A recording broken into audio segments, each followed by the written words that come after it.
Le vent soufflait fort ce jour-là, secouant les toits de paille de Kusano. Awa revenait du cimetière. 3 tombes fraîches venaient de se refermer sur son passé, son fils aîné, sa belle-fille, et leur nourrisson mort-né, emporté par un accident de moto alors qu'il rentrait du marché. Les femmes du village l'entouraient, chuchotant. Elle n'a plus personne. Que fera-t-elle maintenant? Elle a encore les garçons. Les petits. Il faut qu'elle tienne. Awa ne versa pas de larmes ce jour-là. Elle prit dans ses bras les 3 enfants, Daouda, 7 ans, Hiro, 5 ans, et Mamadou, 3 ans. Ses bras tremblaient, mais son cœur se tendit comme un bouclier. Elle leva les yeux au ciel, la gorge serrée. Je suis vieille, mais je serai leur mère, leur père, leur espoir. Et elle rentra chez elle, 3 petites mains agrippées à sa robe déchirée. Les années qui suivirent furent les plus dures de sa vie. Mémé Awa vendit sa dernière marmite pour acheter des cahiers. Elle ramassait les feuilles mortes qu'elle utilisait comme bois. Le matin, elle préparait de la bouillie claire avec un peu de farine de mil, qu'elle divisait en 3 parts égales. Elle buvait de l'eau. Un soir, Daouda, affamé, lui tendit sa calebasse. « Mémé, mange avec nous. »« Non, mon fils. » Une vieille femme, sa vie d'amour. Elle dormait par terre, sur une natte, pendant que les enfants dormaient à côté, collés les uns aux autres pour se réchauffer. Quand ils tombaient malades, elle passait la nuit éveillée, chantonnant des berceuses, posant des feuilles tièdes sur leur front. Une fois, elle passa 3 jours sans manger, attendant qu'un voisin accepte de lui prêter 500 francs pour acheter du sirop. Elle disait toujours « Je peux souffrir. » Mais jamais.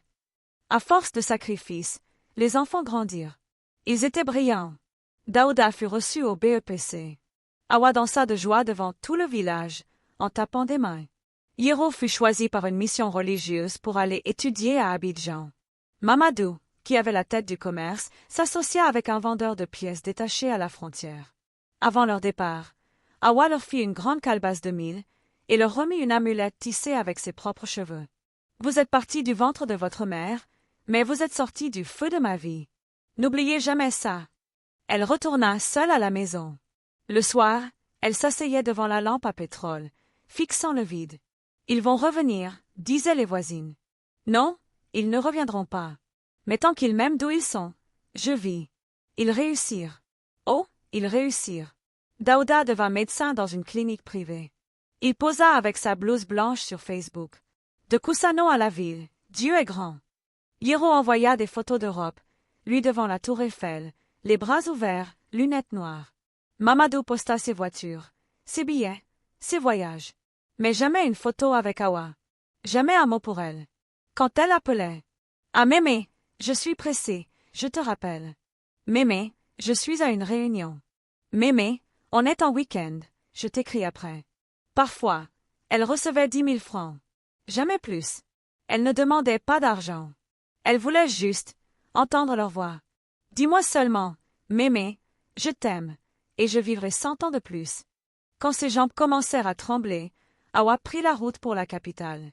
Elle demanda à vivre chez Daouda, juste un petit coin, disait-elle. On la logea dans la buanderie.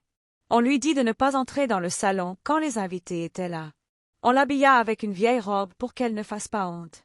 Elle toussait la nuit. Sa belle-fille lui dit « C'est peut-être la tuberculose. Évite de t'approcher des enfants. » Elle fait peur aux petits avec ses histoires de village, ajouta Daouda. Un jour, elle voulut cuisiner un plat traditionnel. On lui dit « Ici, on ne fait pas ça. Tu veux empester toute la maison ?» Elle se mit à pleurer doucement sur sa natte, sans bruit. « Ils ne veulent pas de moi. Je suis devenue une poussière dans leur palais. » Ce matin-là, personne ne remarqua qu'elle ne s'était pas levée. Elle sortit dans le jardin, pieds nus, traînant une natte sous le bras. Elle s'assit sous le manguier qu'elle avait planté avec Daouda quand il avait 6 ans. Elle regarda les nuages. Un sourire doux naquit sur ses lèvres. « J'ai tout donné. Peut-être trop. Mais je ne regrette rien, sauf de ne plus pouvoir les aimer. » Elle s'allongea lentement. Elle ferma les yeux. Et partit, en silence. La voisine alerta la maison. Daouda sortit en courant. Hiro arriva 2 jours après. Mamadou appela depuis l'aéroport. Sur sa natte, son bol vide. Elle tenait encore son amulette dans la main. Ils pleurèrent. Ils appelèrent les gens. Ils parlèrent de grand-mère formidable. Ils dirent qu'ils allaient construire un dispensaire à son nom. Mais il était trop tard. Sur sa tombe, on posa un simple morceau de bois. Et une phrase, griffonnée par une voisine. Elle nous a portés dans sa douleur. Nous l'avons laissé tomber dans notre confort. La maison de Daouda était silencieuse depuis l'enterrement. Plus personne ne riait. Plus personne ne postait de stories. Le bol vide de Mémé Awa était toujours là, posé sur la table du jardin. Sa natte pliée dans un coin. Le manguier, lui, semblait plus sombre. Daouda n'arrivait plus à regarder ses enfants dans les yeux. Sa femme ne disait rien, mais il sentait qu'une honte muette flottait dans l'air. Il trouva un cahier dans les affaires de sa grand-mère. Un vieux cahier d'écolier, jauni, avec des écritures tremblantes. Aujourd'hui, Daouda m'a appelé. Il m'a dit qu'il est devenu médecin. Je suis fière. Aujourd'hui, je n'ai pas mangé. Mais je suis heureuse. Yero a dit qu'il va m'envoyer un colis. Aujourd'hui, j'ai rêvé que Mamadou me construisait une maison. Je n'ai pas froid. J'ai l'amour de mes garçons. Daouda s'effondra en larmes. Yero revint de France 2 semaines après l'enterrement. Il marcha seul jusqu'à la tombe. Il ne pleura pas tout de suite. Il resta longtemps debout, les mains dans les poches. Puis il s'agenouilla. « Mémé, tu te souviens, quand tu m'envoyais des sachets de feuilles séchées par colis. Je les cachais. J'avais honte. Tu m'écrivais des lettres, j'y répondais jamais. » Il sortit de son sac un album photo. Il y colla la seule image de Mémé Awa qu'il avait trouvée, une photo d'elle au marché, portant une bassine pleine de patates douces. « J'ai posté des photos de tout, sauf de toi. Tu étais ma vraie gloire. Et je t'ai oublié. » Il posa l'album sur la tombe, et resta là jusqu'à la nuit. Mamadou, lui, vivait sa propre chute. Son commerce avait brûlé dans un incendie. Son associé l'avait trahi. Il n'avait plus rien. Il rentra au village à pied, vêtu simplement, les pieds blessés. Il alla s'asseoir sous le manguier. Celui-là même où Mémé Awa était morte. Il s'agenouilla. « Mémé, j'ai cru que t'aimer, c'était t'envoyer de l'argent. J'ai cru que te faire taire, c'était du respect. J'ai tout perdu. Et c'est maintenant que je comprends. » Il resta là toute la nuit, parlant au vent, demandant pardon au vide. 1 an plus tard, les 3 frères se réunirent au village. Pas pour une fête, pas pour une affaire, mais pour honorer leur dette morale. Ils firent graver une pierre blanche. Ils reconstruisirent la case de Mémé, telle qu'elle l'avait laissée. Ils fondèrent un petit centre d'alphabétisation gratuit, nommé Centre Awa, l'amour ne vieillit jamais. Chaque année, à la date de sa mort, ils reviennent. Ils offrent du riz, des habits, des livres, aux enfants orphelins du village. Mais rien ne ramène Mémé Awa.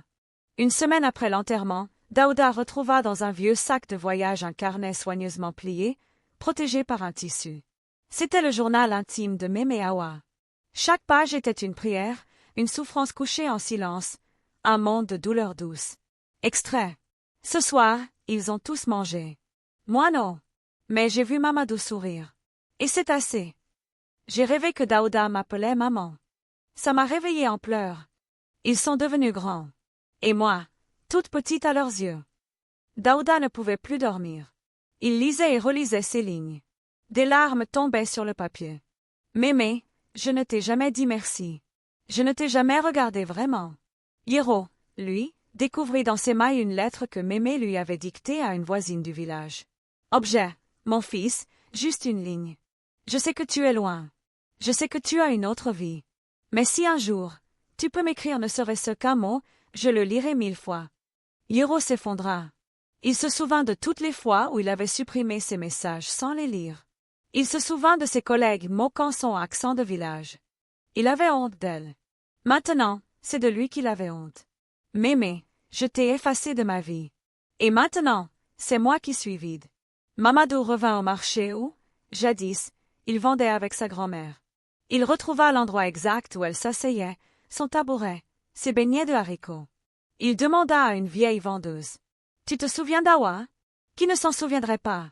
Elle disait toujours « Je n'ai pas de mari, mais j'ai 3 rois à élever. » Cette phrase frappa Mamadou comme un coup de bâton dans la poitrine. Elle les avait appelés rois alors qu'il la traitait comme une servante. Les 3 frères décidèrent d'enregistrer une vidéo pour rendre hommage à Mémé Awa. Mais au moment de parler devant la caméra, ils furent incapables de prononcer une phrase sans s'effondrer. Comment parler d'elle, alors qu'on l'a enterrée vivante de notre silence. Comment dire je t'aime à une tombe? Ils abandonnèrent la vidéo. À la place, ils rédigèrent une lettre commune. Ils la firent graver sur une plaque accrochée sur le manguier. À toi, Mémé. Tu étais notre mère, notre force, notre lumière. Nous t'avons laissé dans l'ombre. Pardonne-nous. Si tu nous regardes, sache que nos larmes ne sécheront jamais. Chapeau de cérémonie de remise des diplômes, ils bâtirent l'école Awa pour les filles et orphelins, au cœur du village. Là-bas, chaque matin, les enfants récitaient cette phrase. Merci à celle qui donne sans attendre. À celle qu'on oublie. Et qu'on n'oubliera plus. Une salle était dédiée à la mémoire de Mémé Awa. On y exposait sa natte, son vieux bol, son carnet, une photo d'elle souriant, dans ses habits simples, tenant un bébé sur le dos. Un soir, Daouda fit un rêve. Il était enfant à nouveau. Il avait faim. Il pleurait. Soudain, une femme vint à lui, le dos voûté, le sourire doux. Mémé. Oui, mon fils. Tu as faim? Bois un peu de bouillie. Il tendit les mains. Mais quand elle voulut le toucher, il cria. Non. Ne t'en va pas. Reste. Pardonne-moi. Mais elle s'estompa comme de la fumée. Il se réveilla en sanglotant. Et il comprit que ce pardon, il ne le recevrait peut-être jamais. Kusano avait tout vu. Le silence de Mémé Awa. Ses sacrifices. Ses pas fatigués au marché. Ses prières à l'aube. Après sa mort, les anciens du village se réunirent sous le grand arbre à palabres. Cette femme était un pilier. Ses fils sont revenus trop tard. On ne récolte pas ce qu'on n'a pas arrosé. Ils ont l'argent, mais elle avait l'âme. La griotte du village composa une chanson. Une complainte triste, que les enfants apprenaient par cœur. Elle a porté le feu sur sa tête, pour que leurs pieds ne brûlent pas. Mais quand l'ombre est tombée sur elle, personne ne l'a regardée. Les trois frères décidèrent de retourner dans tous les lieux où leur grand-mère avait vécu. La case de paille où elle dormait. Le marché où elle vendait. L'école du village où elle s'était endettée pour payer leurs frais. Partout, des gens leur racontaient des anecdotes qu'ils ne connaissaient pas. Une fois, elle a donné son pagne à une autre femme pour couvrir son bébé. Elle soignait les enfants des autres même quand elle n'avait rien. Elle priait pour vous chaque vendredi sans faute. Ils se rendirent compte qu'ils avaient perdu bien plus qu'une grand-mère. Ils avaient perdu une mémoire vivante, une histoire, une racine. Les semaines passèrent. Malgré la richesse, les trois frères sentaient un vide étrange dans leur vie. Daouda n'arrivait plus à opérer sans trembler. Yero faisait des cauchemars chaque nuit. Mamadou tombait malade sans raison. Ils consultèrent un vieux marabout, qui leur dit « Ce n'est pas une malédiction. C'est une dette d'âme. Vous avez laissé une lumière mourir seule. Maintenant, vos esprits cherchent l'équilibre. » Ils comprirent que leur douleur était spirituelle, et que seule la vérité, reconnue et portée, pouvait alléger leur cœur. Daouda retrouva dans les affaires de sa grand-mère un pagne déchiré. C'était celui qu'elle portait souvent pour les cérémonies.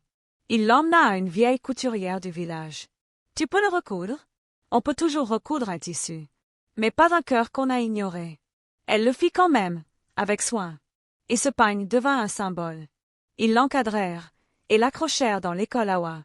Sous le tissu, une phrase. Le fil du souvenir est le seul qu'on ne doit jamais couper. L'école Awa devint un foyer pour des dizaines d'enfants. Des orphelins, des enfants de mères seules, des petits abandonnés par leur famille. Chaque vendredi, ils faisaient une cérémonie. L'un d'eux récitait un témoignage d'amour envers une grand-mère, une mère ou une femme sacrifiée. Un jour, une fillette leva la main. « Moi aussi, j'avais une grand-mère comme Awa.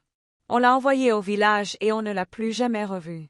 Je veux dire pardon pour tous les enfants qui ont oublié. » Les frères, présents ce jour-là, pleurèrent à nouveau.